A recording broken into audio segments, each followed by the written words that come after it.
Saudara, terima kasih Anda masih bersama kami.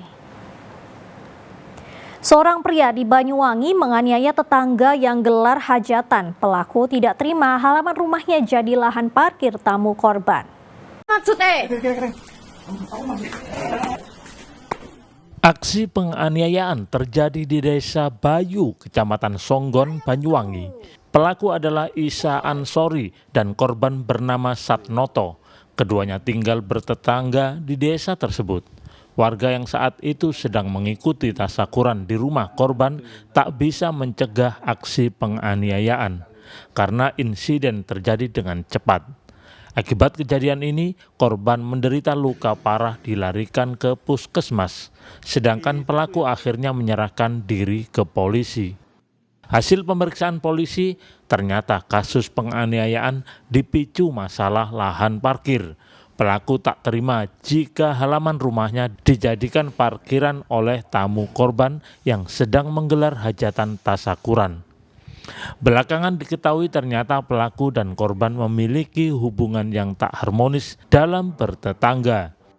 Saat itu menerangkan bahwa dia baru saja melakukan penganiayaan dengan menggunakan golok atau puding. Kami cek TKP, setelah cek TKP kami melakukan penyelidikan dan berdasarkan keterangan korban, berdasarkan keterangan pelapor dan saksi-saksi yang lain, serta keterangan tersangka, kemudian tersangka Ansori kita lakukan penangkapan dan kemudian kita lakukan penahanan. Pelaku dijerat dengan pasal 351 KUHP tentang penganiayaan, ancaman hukuman 5 tahun penjara. Taufik Ferdiansyah melaporkan dari Banyuwangi.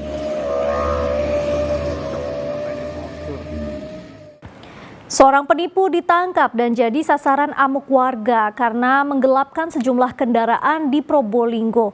Aksi main hakim sendiri terhenti setelah polisi datang ke lokasi kejadian dan langsung mengamankan pelaku ke Mapolsek setempat. Sejumlah warga yang marah menghajar seorang pria yang baru saja ditangkap di Kelurahan Triwung Kidul, Kecamatan Kademangan, Kota Probolinggo. Pria berinisial PR disergap warga karena diduga menipu dan menggelapkan motor sejumlah warga. Aksi main hakim sendiri berhenti saat anggota Polsek Kademangan tiba di lokasi. Dengan wajah babak belur, pelaku dievakuasi menuju Mapolsek dan langsung diinterogasi. Hasil pemeriksaan, pria berusia 37 tahun asal desa Sepuh Gembol, Kecamatan Wonomerto, Probolinggo itu telah membawa kabur sejumlah motor warga. Modusnya, tersangka meminjam motor lalu menjualnya ke seorang penadah, kemudian tersangka kabur.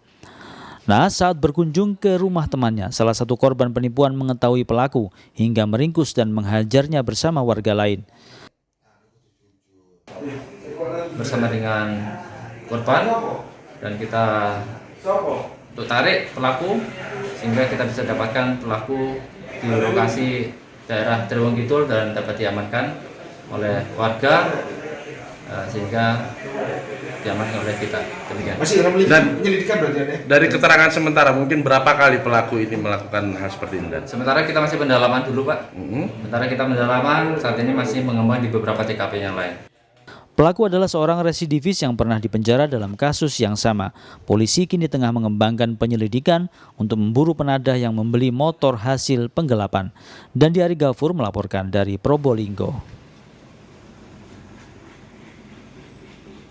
Menabung selama 26 tahun, seorang pengumpul barang rosok di Ponorogo berhasil mewujudkan mimpinya pergi ke Tanah Suci untuk menjalankan ibadah haji. Seperti apa kisahnya dan perjuangannya? Berikut liputannya untuk Anda.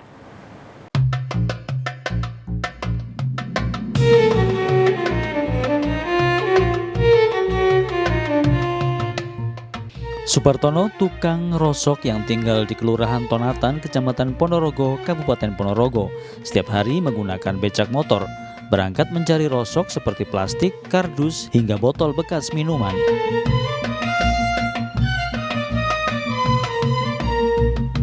Mencari rosok sudah dijalani pria berusia 60 tahun sejak puluhan tahun lalu. Selain sebagai sumber penghidupan sehari-hari, uang hasil kerja kerasnya ditabung untuk mewujudkan mimpinya naik haji.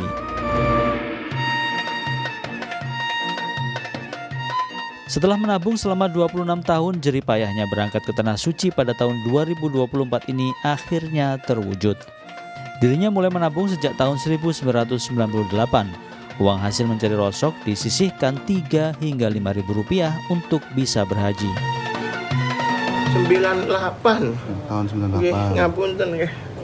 Itu saat itu nabungnya berapa rupiah, Pak? Iya 3.000, 5.000 ngoten niku. Niku. Itu setiap hari. Nggih. Ngantos kula bedhok niku kathah harta niku sak tambah niku seksine bojo kula niku. Iya. Nggih 100-an, nggih 500-an ngoten niku. Kalau daftar hajinya mulai tahun kapan ini, Pak? 2011. Bulane pinten kula pun mboten paham. Niku. Sehariannya bekerja apa, Pak? Kula rumiyin tukang becak, tukang sapu, mulung kalih diutus tiyang-tiyang napa-napa nggih menakne gendeng, rumiyin nggih nutuh wit napa-napa ngoten niku. Sampai hari ini masih. Sampai hari ini kula masih mulung niku. Lalu kemarin diberitahu Kemenak bisa berangkat haji, perasaannya gimana, Pak? Kula nangis mboten iso ngomong. Terharu ya Allah.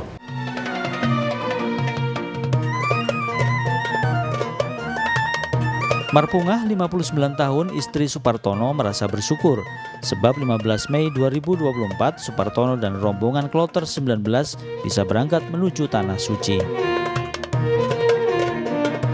Perasaannya ya senang, ya terharu Mas, karena kita dari orang miskin, ya semangat untuk itu menunaikan ibadah haji. Ini nanti Bapak berangkat sendiri, Bu? Insya Allah berangkat sendiri. Itu uang yang dihasilkan untuk naik haji itu dari mana, Bu, sebenarnya? Dari dulu dia kerja ya becak, ya mulung, itu tiap harinya dia nabung. Sehari ditabung berapa itu? Ya kalau ada 3.000, kalau ada 5.000 ya ditabung Mas. Keinginan Supartono untuk berangkat haji awalnya tertunda akibat pandemi COVID-19. Namun tahun ini, mimpinya ke Tanah Suci terwujud. Dirgo Suyono melaporkan dari Ponorogo.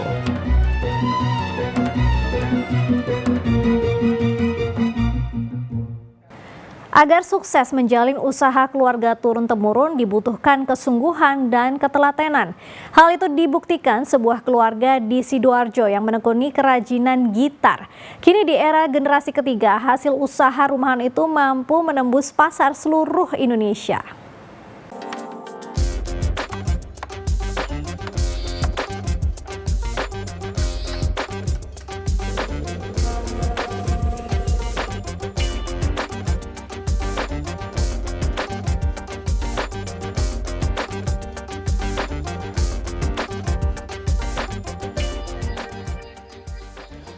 Di rumah sederhana Desa Beciro Ngengor, Kecamatan Wonoayu, Sidoarjo, usaha rumahan kerajinan gitar milik Jamaadi dan Masudi terus berkembang. Jamaadi lebih fokus kepada pembuatan gitar akustik, sementara adiknya, Mas Hudi, atau biasa dipanggil Pak Bejo, adalah perajin spesialis gitar elektrik. Kakak beradik itu meneruskan usaha ayah mereka. Tak hanya mereka, kini anak-anak mereka juga ikut membantu mengerjakan pesanan gitar atau sekedar menyervis gitar milik pelanggan. Jamaadi dibantu 2 karyawan dan anak bungsunya. Setiap hari mereka mengerjakan belasan gitar sesuai pesanan, baik dari pelanggan perorangan maupun toko-toko. Bagi Jamaadi, kualitas gitar menjadi prioritas agar para pelanggan puas. Ia tidak mau mengejar produksi sebanyak-banyaknya dengan mengabaikan kualitas bahan dan suara gitar. Untuk membuat gitar akustik, pemilihan kayu dan ukurannya sangat penting sebab menentukan jenis suara. Setelah bahan dipilih, barulah dibuat pola bodi gitar serta neck atau leher gitar. Untuk gitar akustik biasa, biasanya bodi dan tabung gitar lebih lebar dan besar. Sedangkan untuk gitar akustik elektrik, biasanya hanya membutuhkan tabung yang lebih ramping. Tak kalah pentingnya tambahan pipa besi yang ditanam pada leher gitar, agar tidak mudah bengkok. Sebab jika leher gitar bengkok bisa memengaruhi suaranya.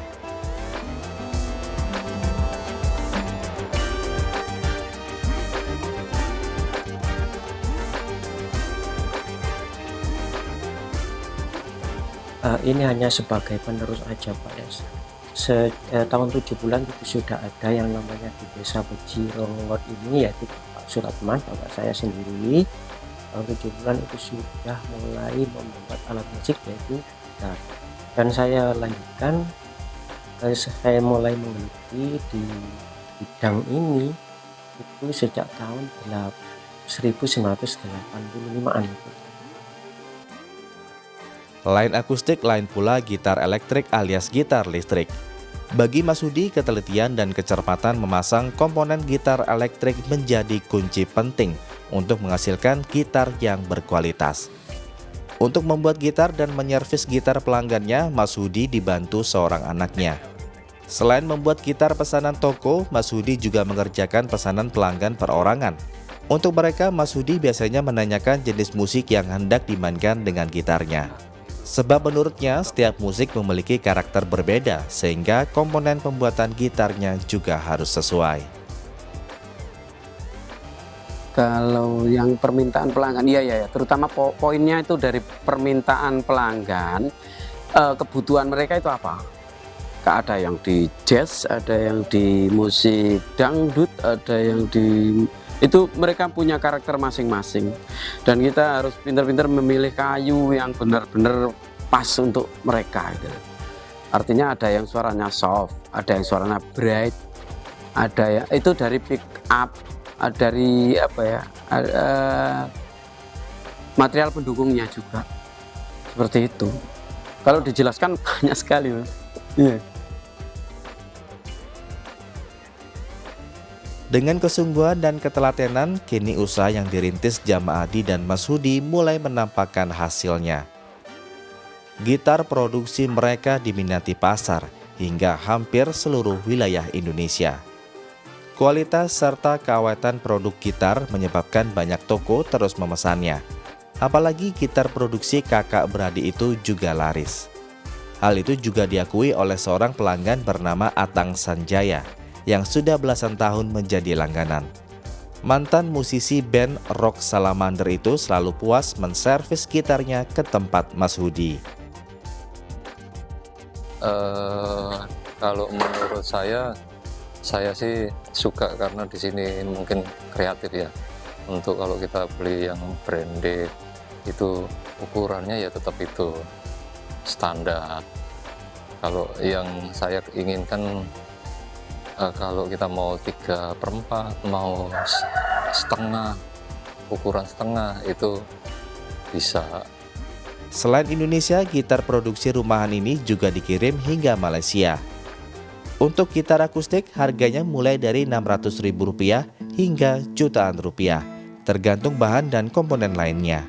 Sementara gitar elektrik dijual mulai 1,5 juta hingga belasan juta rupiah. Hidayat Adi melaporkan dari Sidoarjo.